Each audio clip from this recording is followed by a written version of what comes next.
Plínio Martins Filho, editor de Seu Tempo, mergulha na trajetória de uma figura central no mundo editorial brasileiro dos últimos 50 anos. O Entre Linhas conversou com o jornalista Ulisses Capozoli, autor do livro, e com o próprio Plínio, professor da USP, ex-presidente da EDUSP e fundador da Ateliê Editorial.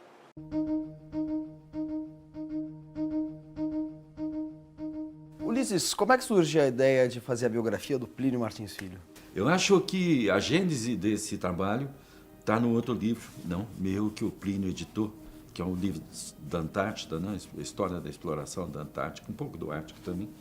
E eu acho que a gente teve uma aproximação e em um certo momento conversei com o Plínio sobre isso e decidimos. Agora, isso foi nos anos 90, né? Tem uns processos que são mais lentos, né? Para contar a história de uma pessoa, fazer um relato linear é muito chato e muito limitado. No caso do Plínio, em especial, eu tenho o desejo de atingir um grupo de leitores, não é do ponto de vista oportunista, absolutamente não, mas do ponto de vista de interesses, não? Então, tem estudante de editoração, tem leitores apaixonados por livros, tem uma diversidade de pessoas. Eu queria conectar essas coisas todas para que essa ideia de que tudo está ligado a tudo fizesse sentido. Ao remontar as suas origens no interior do Brasil, lá em Pium, na fazenda Pau Ferrado, vocês foram juntos, então foi uma viagem de retorno, uma memória, uma paisagem afetiva, né? As casas do Goiás não era que nem antigo, hoje Tocantins do Goiás, não era que nem no Nordeste, as casas grandes, eram casas palhoças que não se aguentavam, eram cobertas com palhas. Então a gente não vai encontrar isso. Mas ele insistiu, eu digo, não, então vamos, né? Tudo bem, eu vou também fazer uma imersão nisso, né? Mas de qualquer maneira você revolve aquilo tudo que numa infância que você passa, principalmente numa fazenda ou no mato, isso nunca sai da gente, né?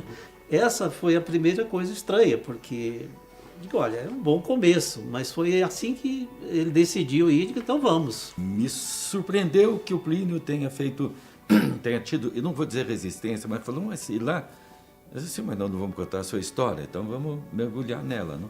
Porque a memória também tem um outro caminho, não? E ali eu acho que a gente fez uma escavação e uma certa arqueologia ali, não?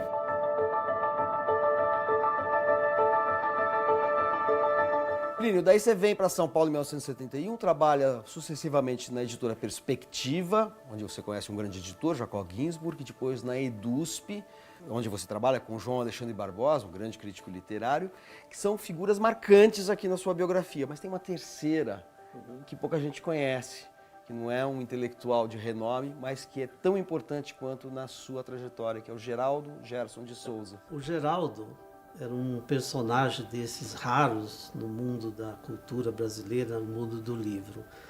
Ele tem uma trajetória um pouco antes, mais ou menos igual à minha. Vem de Pau de Arara para São Paulo e começa a trabalhar em meios de comunicação, principalmente em jornal. Ele era o revisor da Perspectiva e tinha sido revisor da DIFEL muito tempo, trabalhou com o Fernando Henrique, com outras pessoas importantes. É lá que eu encontro, eu estou em Brasília, não faço nada, sem emprego, Brasília, ou você é funcionário público ou de comércio. Eu não queria ser nenhuma coisa nem outra. Eu pedi para ele, olha, vê se arruma um emprego aí para mim. Tudo bem, venho para a Perspectiva, chego em São Paulo, o emprego era no depósito.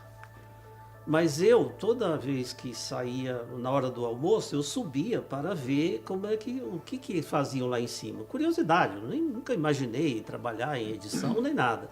Mas eu achava fascinante aquele jeito das pessoas conferirem a tradução, a revisão. E aí perceberam que eu tinha vontade de subir. E perguntaram, claro, quero sim, mas eu não sabia absolutamente nada. E o Geraldo era essa pessoa que coordenava os textos e eu fui trabalhar com ele. Ele era sério, durão no trabalho, fora do trabalho era outra coisa. E cada vez que eu perguntava para ele, ele dizia assim, olha, meu filho, te vira, quem resolve dúvidas são dicionários e gramáticas. E foi aí que eu aprendi trabalhando com isso e também vendo o que eles faziam. A partir do momento que você cria a sua própria editora e acaba amplificando esse seu interesse pelo livro como suporte, você publica o Manual de Editoração e Estilo, que já virou um livro de referência na área de edição de livros. Mas o Ulisses revela que você tem um livro inédito chamado aqui Formas e Estrutura do Livro, que já tem até um prefácio do mestre Jacob Ginsburg, já falecido, mas deixou o prefácio, só falta a gente ler esse livro então. Esse livro vem exatamente dentro dessa preocupação que você falou de eu publicar livros sobre livro. Por que isso? Porque de alguma forma, quer dizer, quando eu começo a trabalhar com livro, eu não tinha bibliografia. Quando eu vou dar aula na USP, no curso de editoração, é que eu começo de forma, em vez de eu dar aula, eu vou aprender a fazer o livro. Eu sou obrigado a pesquisar sobre o livro. E eu percebi que não havia, de fato, bibliografia para isso. Então, tanto na EDUSP quanto na Coarte, que é a editora laboratório, do curso de editoração, que também publico lá. Da ECA, onde você dá aula. Escola de Comunicações e Artes, eu também publico livros sobre livros. E esse livro é isso, ele conta um pouco a história do livro, desde os suportes mais primitivos, que é o osso, que é a carcaça, até chegar na argila.